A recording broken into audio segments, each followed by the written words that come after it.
What is going on, Colt Nation? Welcome back to another episode of Bring the Juice. Well, guys, with the Indianapolis Colts defeating the Pittsburgh Steelers, rounding out the month of September with a 2-2 record, we wanted to talk about some studs and some duds from Sunday's performance that helped the Colts get back to 500 and help them continue along in their push to the playoffs and potentially even the division.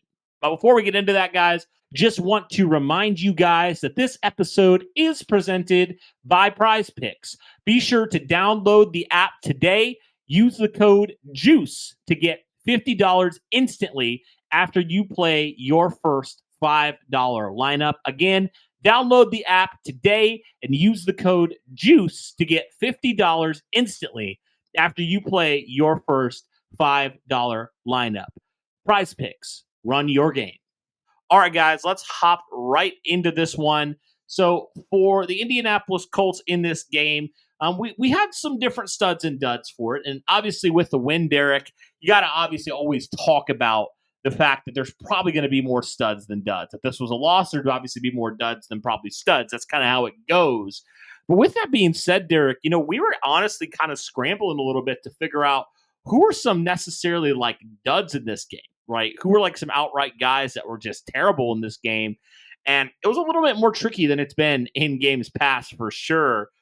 Partially due to the fact that, some guys got injured during the course of the game. So you didn't see the fullness of every single player from start to finish. But there's only a couple guys I think that we had to mention here in this game and a couple things with the duds. So I thought we could just get the duds out of the way, Derek, because there's not a whole lot of them. But I think the first one we got to talk about in general, when it comes to a specific unit, is definitely the special teams unit. Derek, it just feels like this special teams unit's definitely had an up and down start to the season. Today was no exception to that. I mean, they had some decent moments, and they also had some not so good moments. And it felt like from pretty much every aspect of the special teams, there was some sort of issue, right? Whether it was the return game, whether it was when it comes to punt or kick coverage, whether it was just punting itself, whether it was kicking, it was everything. Now, it wasn't something that was like necessarily, cost the Colts the game or anything, but it's still, there was a couple plays where you're like, you either left some points on the field or you gave Pittsburgh some good field position with a lack of either punt distance or punt coverage. So talk to me, man, just about the special teams and kind of how they were a dud on Sunday. Yeah, I mean, with the less obvious stuff first, obviously that punt return that the Steelers got, I'm pretty sure it was early in the third, if I'm not mistaken. I think it was. Yeah, I think it was that one where they punted it and then they ended up getting in our field side of the field, and then we got the huge sack and then resulted in Matt Gay kicking or missing a field goal opportunity later on. But yeah, I mean, that was very bad as well. The punt coverage certainly wasn't great today. Anytime you give up a 35, 40-yard return on a punt is never a good thing. It's just people just over pursuing, not breaking down, getting in their right lanes. And, that was Goodson and Alubi that was really the responsible ones for that. Typically the Colts punt coverage team is a lot better than that. Wasn't that great today. And, I don't think that Downs back there, I mean, it's so weird, Cody, because I don't know why we have Downs as a punt returner. I know Anthony Gould has made a lot of foolish mistakes recently with what has been going on in the return game recently, and that's probably why he was a healthy scratch today. But, I mean, honestly, if you're not going to – it just feels like he's back there just to catch the ball. I mean, honestly, I don't think I've ever seen the guy actually return anything.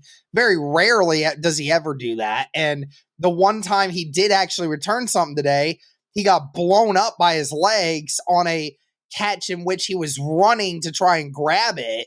And that could have resulted in something really bad had one or two other things gone a different path. So I just think overall the coverage teams wasn't great. And on top of it, like we said in the reaction video, Matt Gay, I mean, what more can you say? This guy's terrible right now. Feels like Matt Gay has lost all confidence in his ability to put it through the upright. I understand that, he's most of the kicks he's missed have been 50 yards or more. But I mean, again, that's why you pay somebody, $20+ million as a kicker to be able to make kicks like that. The bread and butter was that Matt Gay was more accurate from 50 plus than he was from 40 plus, right? So that's kind of what we were talking about is, the further the distance, Matt Gay gets better and better. Well, he hasn't been for the grand total of almost a year now. And, we get nervous every time that he's out there to kick. Even in that 35-yarder he made earlier, he still barely squeaked it through. So, I mean, it doesn't look pretty. It hasn't looked good. I'm not sure what his total numbers are on the year right now. I'm pretty sure he's 2 of 4 on the year. The Colts don't really kick a lot of field goals right now. And, that's kind of where we're at right now for Indy. I mean, it's just right now the money is not worth it. I would just rather, give a kid that nobody knows a chance to try to make a name for themselves. And if they're going to miss, at least you're having a guy that's not worth $20 million missing it rather than the guy that you're paying big bucks to make every kick from that distance.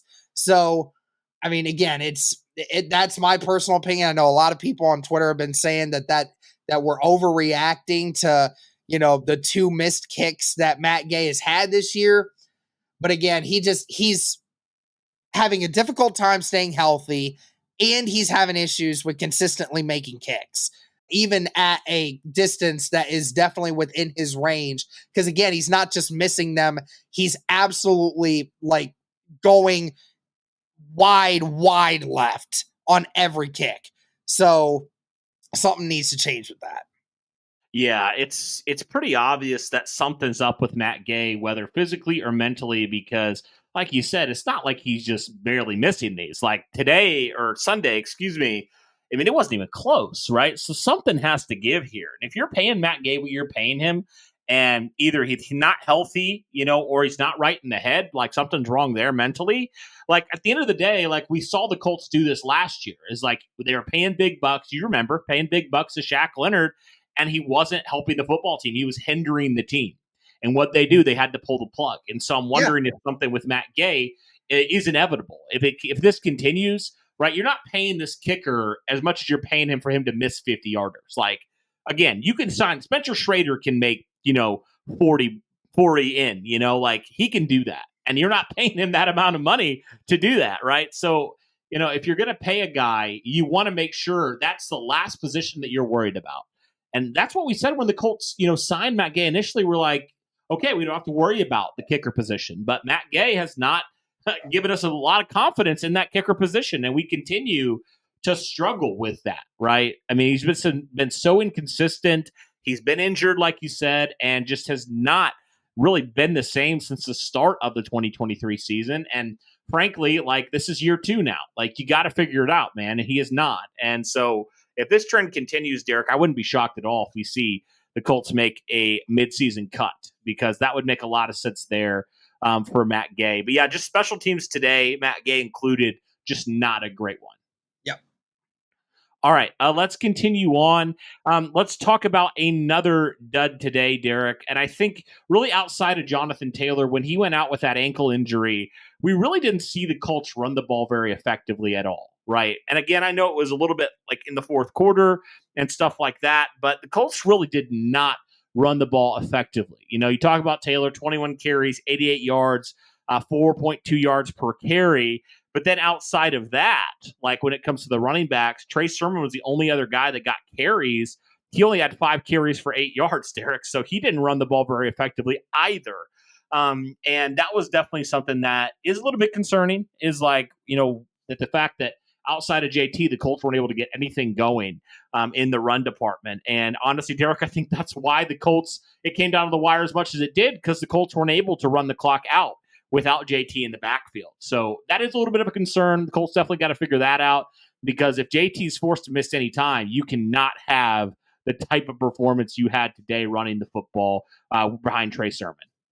It does have a little bit of a concern with not being able to run the football outside of Jonathan Taylor right now, because I hear people when they're talking about how like the Colts can't run Jonathan Taylor into the ground, like they can't run him into the ground and, just absolutely destroy his body, and that was one of those great things about having Zach Moss in there was, having that guy to, take those 10 or so snaps a game, so that, Jonathan Taylor didn't have to, carry the ball 25 times a game.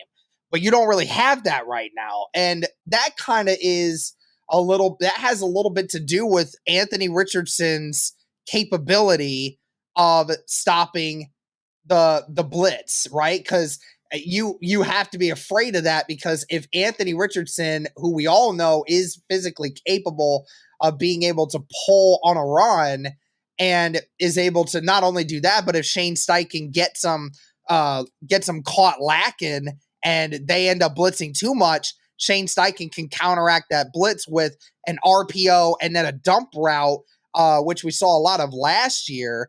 So, I mean, these defenses, they can't quite blitz Anthony Richardson all the time either because of that, because they know that if he gets free, then there's a lot of things that can happen. So you're right. Outside of Jonathan Taylor doing his thing and the few runs that Anthony Richardson had that approved for good yards, there wasn't really anything behind that. And, it kind of is what it is. I mean, it would be nice for the Colts to be able to have a good running back that, can take over after that. We just don't really have that right now. Like I said, a lot of it has to do with Anthony Richardson not being in there. When the Steelers started settling down defensively and they started realizing that Joe Flacco was trying to run RPOs, then they just started bringing all these exotic blitzes and the Colts just weren't picking it up. And Joe Flacco wasn't getting the ball out quick enough. So, that also hurt us. But yeah, I mean, it definitely is a little bit of a concern because, if JT does have to miss any time, maybe if Jonathan Taylor isn't ready to go next week, I don't know. It sounds like he's good. He says he felt better after the game. Once he got a little bit of treatment on it, he said he felt better after.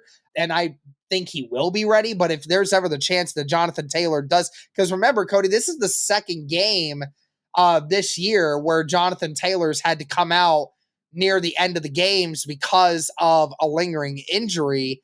And if that's going to continue to be an issue, yeah, that's definitely something. And especially if you want to keep Anthony Richardson, upright, we gotta make sure that we have somebody behind him that, can keep moving the football. And right now, Trey Sermon, I don't think quite is that piece right now. Yeah, and I mean, I guess we'll have to see, like, if AR is able to go and JT, like you said, that changes a lot of things because it makes you a lot less predictable out there.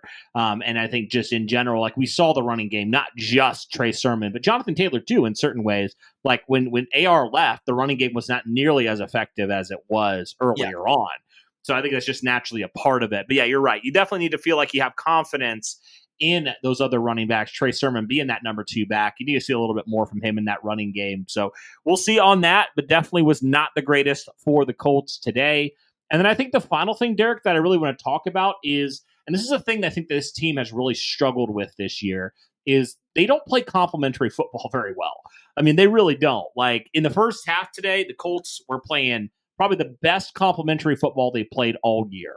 And then the second half happened, right? And the Colts went up from being up, 17-3 at halftime to all of a sudden, oh my goodness, it's coming down to the wire, right? Yep. Like that's to the point where, Pittsburgh was basically able to score at will. Colts offense really was not able to get a whole lot going. And when they did, they left some points on the field for sure. So that definitely was an issue there. But Derek, just something this team's got to continue to get better at. Like this was the best, performance we saw in that first half. And then, second half was not so much. It was kind of more of the same what we've seen at times. So, I mean, it's getting better in some ways. In some ways, it's still some of the same.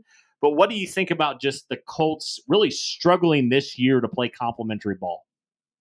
Yeah, and obviously a lot of ball clubs. I mean, it's part of the NFL, right? Like not every team is always going to play great football for all 60 minutes. I mean, obviously that's not part of the NFL plan, but it has felt like a lot this year, especially for Indy. It felt like, as you said in the reaction, where one unit plays really well, the other unit plays trash. It's kind of been like that for the majority of the year, and that's why there's never really been much cohesiveness with this unit. In week 3, we saw the defense played elite for all of about one quarter, and then the Colts played pretty bad offense outside of one quarter's worth of football. Versus in this game here, you had it to where the first half dictated all by Indianapolis in that first half, and then maybe a drive or two in the second half that was okay. That was actually good and worthy of it.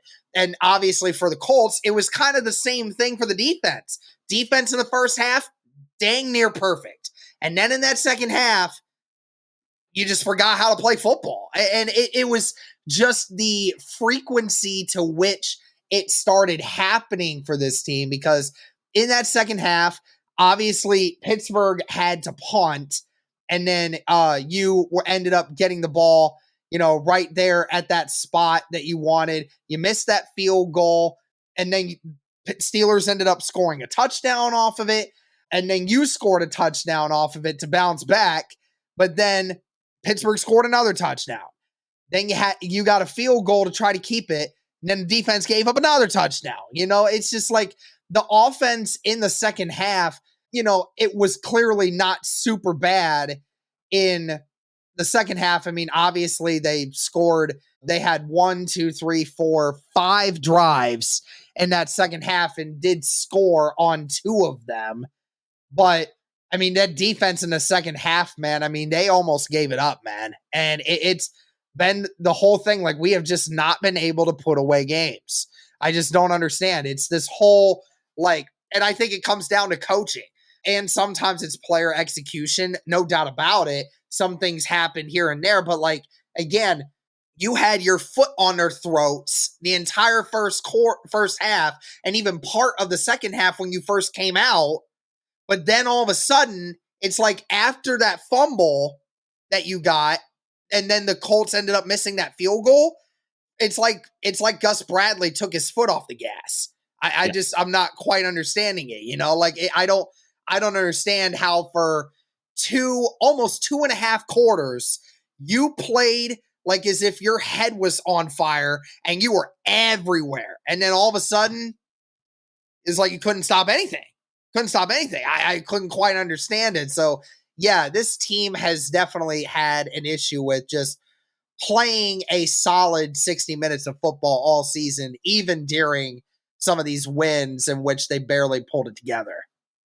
Yeah, and I think, Derek, I mean, we've said it. That's why we think Gus Bradley is a horrible defensive coordinator, because it's just like you just react rather than attack. That's the whole purpose of the scheme, right?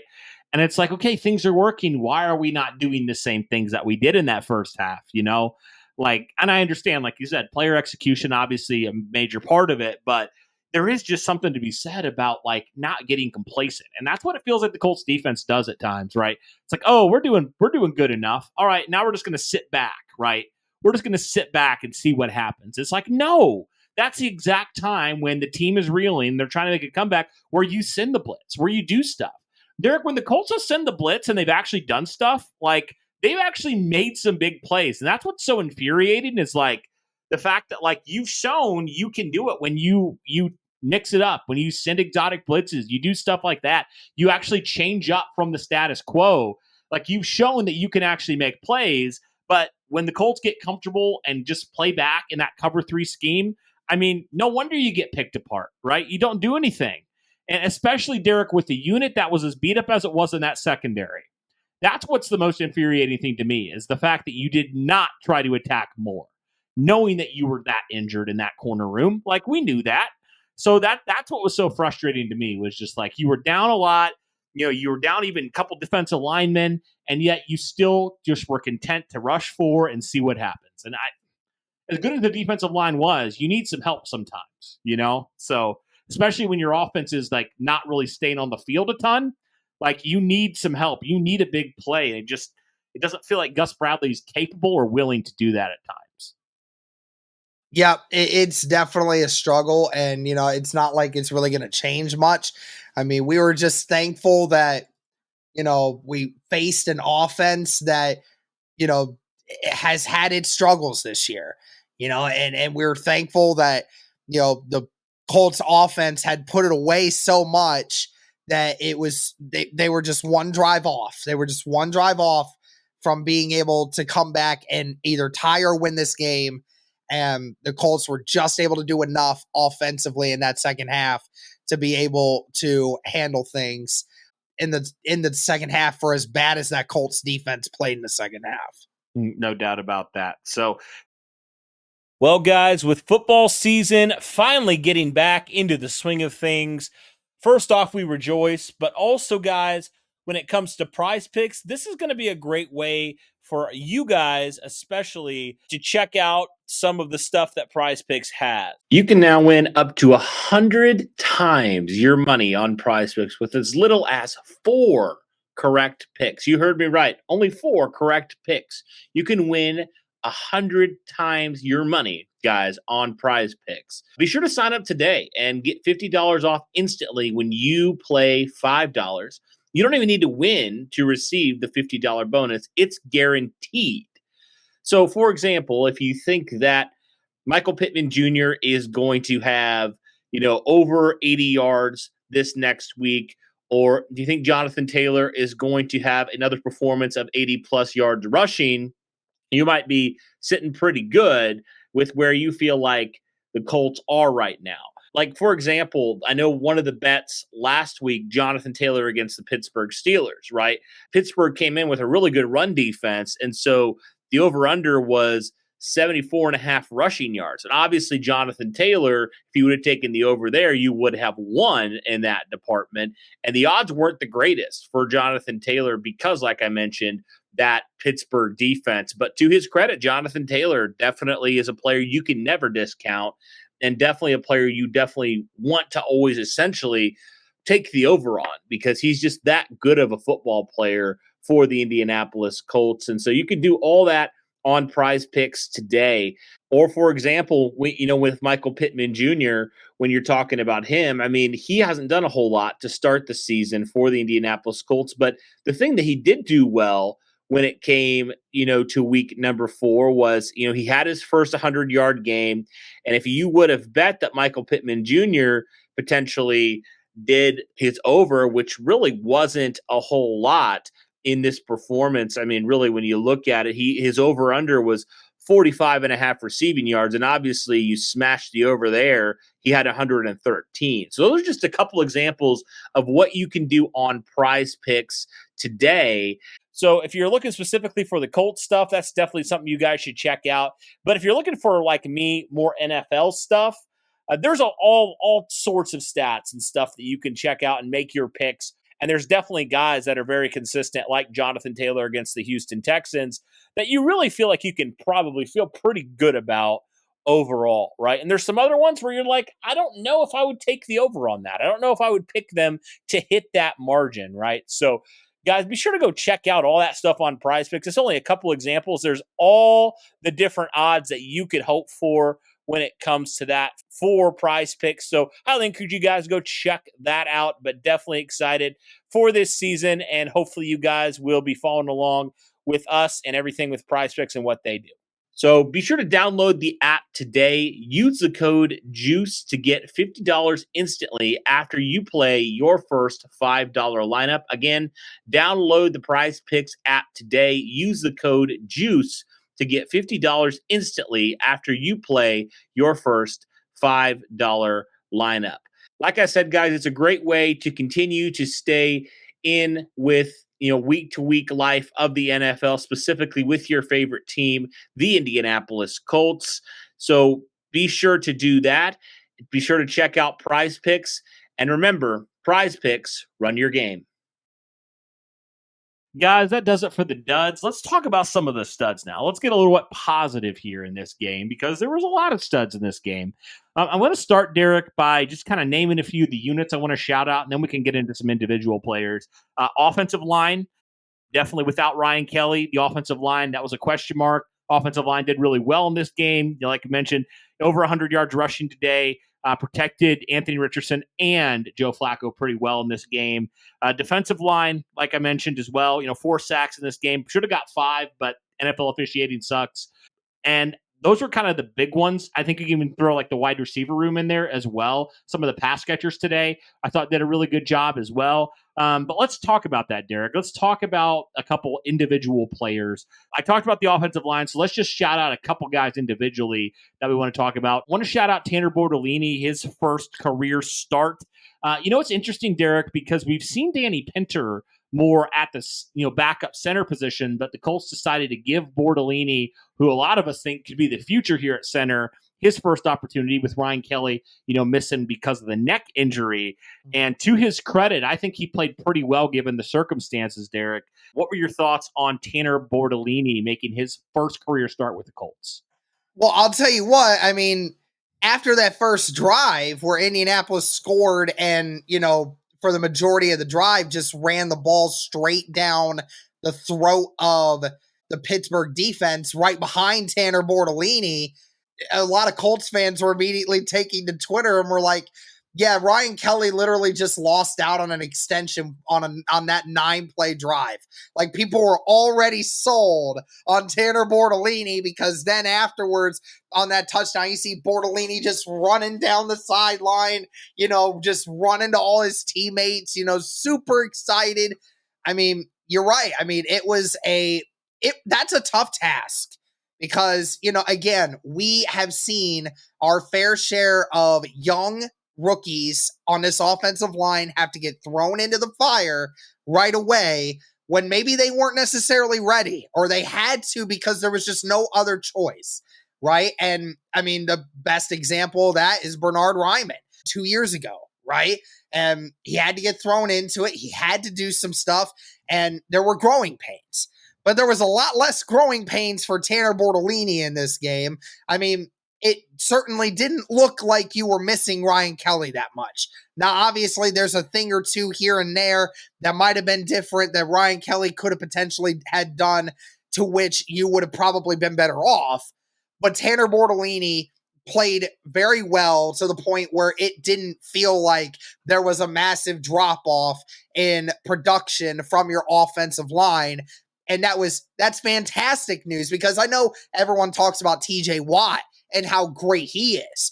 But we got to talk about the fact that, the interior of this defensive line, they have Cam Hayward, who's a seasoned veteran in this league and is still one of the better defensive tackles in all of the NFL.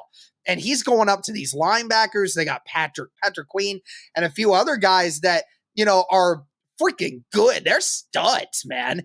And, he took that challenge and he went at it, dude. I mean, he looked like as if he was a guy that's been in the NFL for years. I mean, that's great. I love it. I mean, it's very rare that a rookie comes in on their first start with very little preparation and, comes in and not only plays and doesn't look bad, but actually looks and performs well enough to eventually be a starter. And that's awesome, man. There's not much more you can really say about it. I mean, I feel confident knowing that if anything ever happens to Ryan Kelly again, I feel a lot more confident knowing that Tanner Bortolini is right behind him if in case anything ever happens. Yeah, he did great for his first start, like you said. And it makes you feel like pretty good. I mean, considering that, like you said, very unexpected that Ryan Kelly was just going to miss this week. So Bortolini didn't have a ton of time, but he did, to his credit, he did a really good job. And as a rookie, nonetheless, I think he did a fantastic job given the circumstances. So, moving forward, looking at the center position in the future, I mean, Tanner Bortolini certainly left you pretty encouraged about what potentially he can bring for the next number of years. All right, the next guy I want to talk about on this offensive line, a guy that we also weren't sure if he was going to play in this game, but he ended up playing. That was, of course, Braden Smith, the right tackle. And Derek, he was lined up primarily on TJ Watt pretty much all day. That was a tough task mean, we know TJ Watt, one of the best pass rushers in the NFL, but Derek Braden Smith held his own, and not just held his own, he shut down TJ Watt in this game. And we don't talk about Braden Smith enough, and I think we need to stop doing that because he is a fantastic tackle when he actually is on the field, right? He dealt with some injuries last year, but Derek, he has had multiple times where he shut down the team's best pass rusher. And this is just the latest example. And I know you have some stats maybe you're going to pull up here in a second, but man, Braden Smith, talk about a stud today. I mean, just fantastic against one of the premier pass rushers in the NFL. Oh, 100%. I mean, the impact of this, I mean, we're talking about it the whole week, and everyone else keeps asking the same thing. How is TJ Watt going to look? And remember, this is Braden Smith when he's not even 100%, Cody. Right. Like, he wasn't even 100% going into this game. His knee was probably taped up all to hell, so that he definitely wasn't the most mobile guy ever. But again, on 29 pass rush attempts, 21 of those going against Braden Smith, only had 2 pressures in this game. He had 2 pressures the whole game. One on Braden Smith, and one, I think it was when he was going up against Will Fries, I think. So really, that was it. That's all he did. 2 assisted tackles today for TJ Watt. He was a non-factor in this game. How many times during the season can we say that TJ Watt was a non-factor in a game? Like maybe once or twice a year? Well, there's the once. Braden Smith is the one reason why. So again, Braden Smith, he came in with the daunting task of having to go up against maybe the best pass rushing specialist in all of the NFL. And he not only performed, but he did better than I think anyone could have ever expected against TJ Watt. And that was needed for a game like this for the Colts to be able to win. You take away their best defensive player and you allow this team to operate at a good level. And that's what it takes too, Cody, because we were talking about it before the stream started, was that if the Colts want to take advantage of the cover 3 scheme that they run, the best way to do it is to take away the front guys. You have to make the front guys not as valuable anymore. And if the front guys aren't getting pressure on the quarterback consistently, then you're going to have matchups that you're going to enjoy. And Joe Flacco was able to take advantage of that early in the game. Anthony Richardson was able to take advantage of that. It was working well for the Colts today. I mean, what can you say? It led to the Colts scoring more points in this game than the Steelers had given up the previous 3 weeks combined. Yeah. So, I mean, it's a fantastic working order for the offensive line. Absolutely. And of course, we have to talk about the defensive line as well, because like I mentioned, they made life miserable on Justin Fields all day long. No doubt about that. And also, Derek, they did a pretty darn good job. The last 2 weeks, the Colts did a really good job, especially considering where they were the first 2 weeks, at stopping the run. The Colts today, when you look at what the Steelers were able to do rushing the football, the Steelers in total in this game, Derek, they did have 122 rushing yards, but when you kind of look at it and you dive into it a little bit more, 55 of those rushing yards were by Justin Fields. And when you look at the running back specifically, Cordero Patterson had a couple nice runs in this game, 6 carries, 43 yards. But outside of that, Derek, nobody did anything. Najee Harris, the leading guy in terms of the amount of carries, Derek, he averaged 1.5 yards running the football today. I mean, he did not do anything in the rushing department for the Pittsburgh Steelers. So in total, Derek, when you look at it, the Pittsburgh Steelers, if you throw out that 55 yards, they had, well under 100 yards rushing today by their running backs, no doubt about that. So, Derek, talk to me about this Colts run defense, specifically this defensive line, what they were able to do, a unit that was very banged up. And 2 guys, Derek, that you can even throw Tyquan Lewis on there, who got injured during this game. The Colts were down 3 of their really good run defensive players on their defensive line today, yet they were still able to do what they did stopping the run. So talk to me about it, man, because I felt like the Colts, their defensive line and also just their front 7 in general were able to do a lot better today at containing the running game. Yeah, I mean, and not even just from the run game too. I mean, getting after the freaking quarterback too. Yeah. You're right. There was so many, like, especially on defensive wise, like you were missing 5 starters on your defense today from a lot of different perspectives. And we're going to talk about a couple more guys here in a second.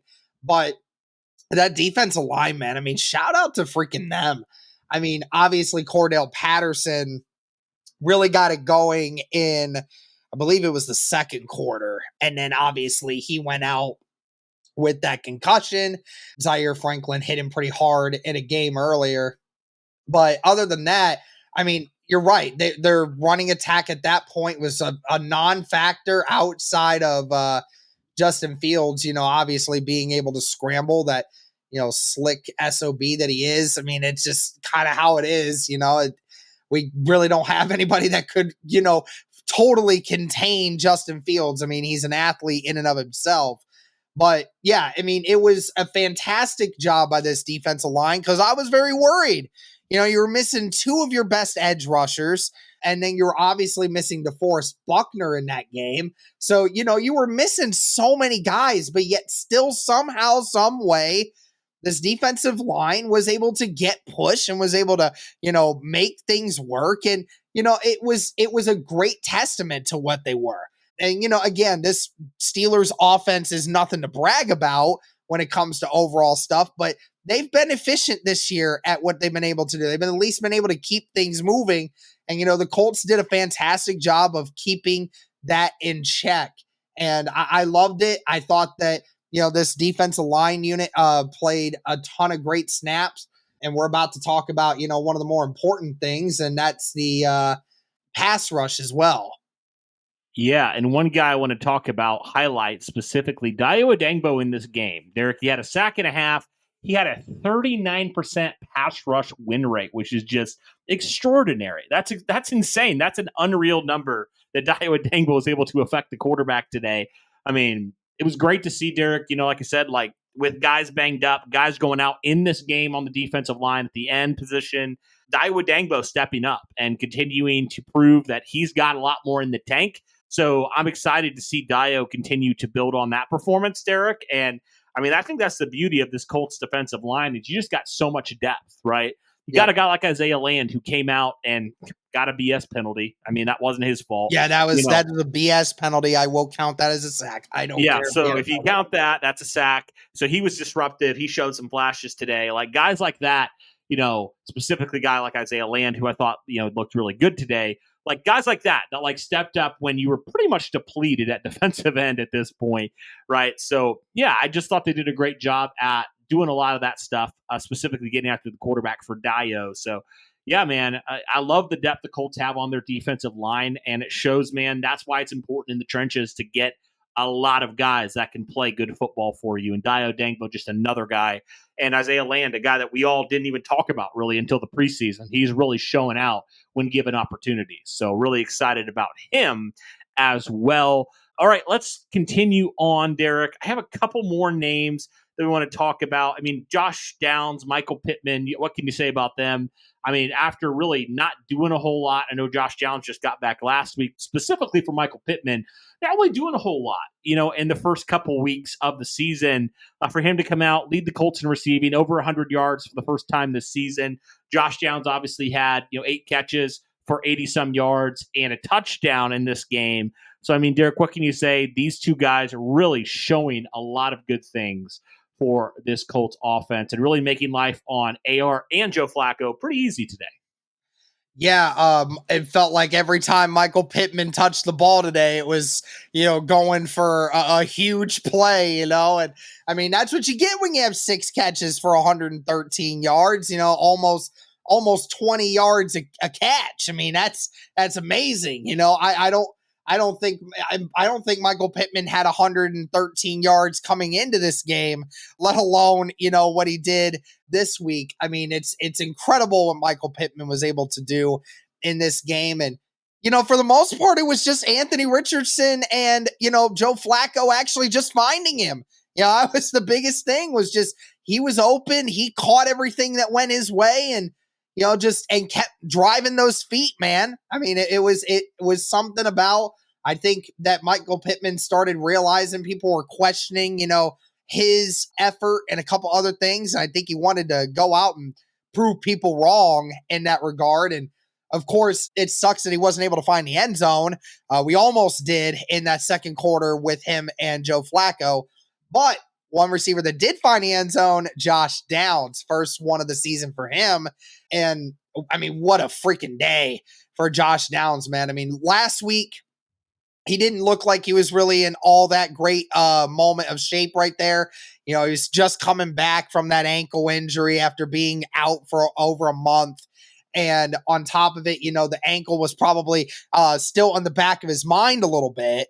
But this week, he looked like he was ready to go and didn't really have to worry about the ankle. And on those cuts, man, I mean, Josh Downs looked like the future, man. I mean, he looked like him. I mean, he was making every play. I mean, Cody, I think it was probably his seventh or his last catch of the day. But when he caught that 3rd and 6, shy of the first down, and he made Jackson somehow miss the tackle on the sideline and was still able to get that first down late in that game for the Colts. I mean, I was like, dude, I mean, what? I'm sitting here watching something amazing happen right before my eyes. I mean, this is the Josh Downs that we were thinking about for this kid. And it was so great to finally see him be Josh Downs. This is the first time all year that we gotten a chance to say that is what we want to see from Josh Downs. And that's what he can be for our offense as long as the Colts get him involved. If Shane Steichen involves Josh Downs like that, that is what we can expect going forward. He will make you miss. His route running is crisp. It is a sorry mistake to put a linebacker on him. And even if you put a corner on him, you better hope they're playing press, because if he gets you in the open field, he will make you miss. Yes.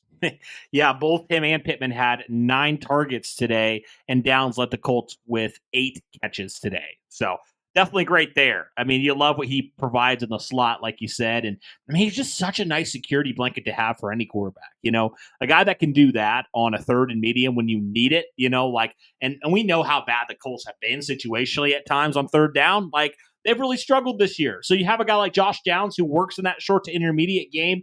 That is so valuable, so important for the Colts to have. So, yeah, man, definitely excited for Josh Downs and what he's going to continue to do as he's getting back into the Josh Downs that we all knew from last year, and maybe even better. Who knows? But really excited for him, man. But we definitely got to shout out those 2 guys. And then, Derek, let's talk about 3 players in the secondary. Yes, look, I know. I'll say this first. I know Justin Fields in that second half looked really, really good. He had some nice moments. Don't get me wrong. But, Derek, I think there were 3 guys in this game that I thought played exceptional for the Colts. Got to talk about, of course, we'll start with the 2 safeties that we got to talk about. Nick Cross, Julian Blackmon. Blackmon obviously had a half sack. He had a couple nice plays in this game. Nick Cross had obviously the very key forced fumble on George Pickens. When Pittsburgh could have gone down and scored. I think the Colts were down or up by 3 at that point. So, I mean, that was a critical play there. And good to see Nick Cross starting to get into, I mean, that's back-to-back weeks, Derek, where Nick Cross has been a part of a game-changing turnover of some sort. Yep. Obviously, you remember the one last week with the tip pass that Jalen Jones picked off, and this week, obviously, with the George Pickens one. So, I mean, for a unit that's been labeled by a lot of people, even some beat reporters, as lacking playmaking from the secondary. I tell you what, man, Nick Cross has been a playmaker recently. He has created turnovers. He has been a kid that's been routinely making plays. Is he perfect? No, he's not. But Derek, he is a lot better than I think any of us expected. And I'll be the first to say, I'm not ashamed to say this, I was wrong about Nick Cross. We were clamoring about we don't trust Nick Cross and all this stuff. And he, at least so far, again, still got a long way to go. But so far, he's proved us wrong, Derek, and we'll eat crow for that. I'm not ashamed to, I'm happy. I'm not mad that Nick Cross proved us wrong. Like, thank you. Thank you for proving us right here. Because, I mean, it wasn't just us. A lot of people thought that. But, we'll gladly say we were wrong on that. And so far, we're wrong on Nick Cross, and we'll see on that. But I think him and Julian Blackmon have been a really good duo so far, Derek, through the course of the season. And I'm excited to see what the future looks with this pair. Still a very young pair of guys as well. We sometimes forget that the Colts drafted Nick Cross, and he was only 20 years old. So, this kid's still very young. He's still, 23, 24? So he's very young and still has a long way to go. And I'm just excited for him that he's now more so than even last year. He's being more consistent, right? And that was the issue we had with Nick Cross, was like he showed flashes, but the consistency wasn't necessarily there all the time last year. But so far, so good for Nick Cross. Yeah, again, Nick Cross has maybe been one of the better defensive players for the Indianapolis Colts to start the year. I know that for a good chunk of it, that's really not saying much. But in the last 2 weeks, especially, even though the linebackers have really been taking over a lot more of the tackling drills there, you're right. It's for some reason, Nick Cross, to me, Cody, is the Steeler turnover machine. We saw last year, Nick Cross mossed George Pickens for an interception last year.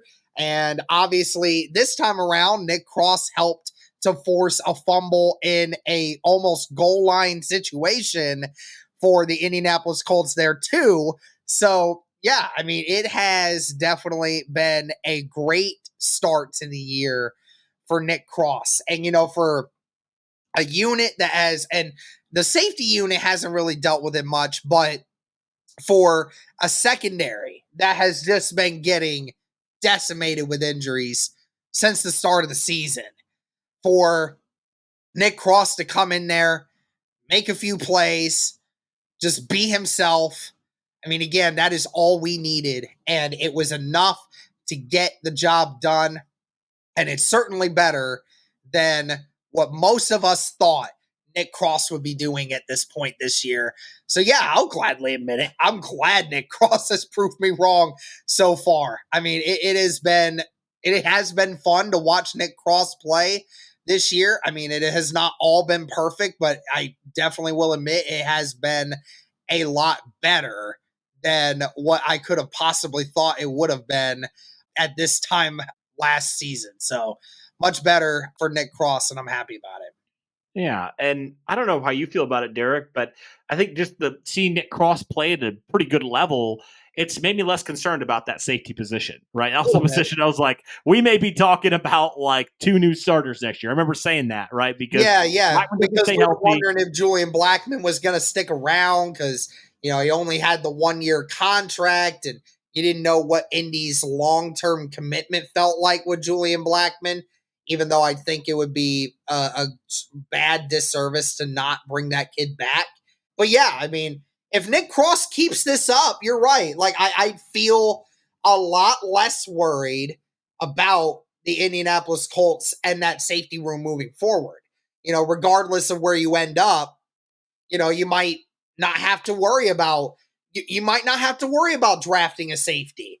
In this first round, maybe you could invest that first round draft pick into something more pivotal. Who knows? Yeah. A lot of things are going to factor into that, but yeah, definitely. It's helpful, man. It's just helpful. It's just one less thing you have to worry about. So Nick Cross, good job continuing to play pretty well right now. Just continue to build. And hopefully that's something that he can just ease any potential concerns we have moving forward. So far, so good when it comes to Nick Cross. The last guy, Derek, that we got to talk about, got it filled in today with all the injuries in the secondary. A guy that was a waiver claim, Samuel Womack, the only waiver claim the Colts had this year. Derek, I tell you what, have the Colts potentially found another diamond in the rough here? I know it was only 1 game, but Derek, Samuel Womack looked pretty good today. And, I put a poll on Twitter, and majority of Colts fans want him at number 2 outside corner right now.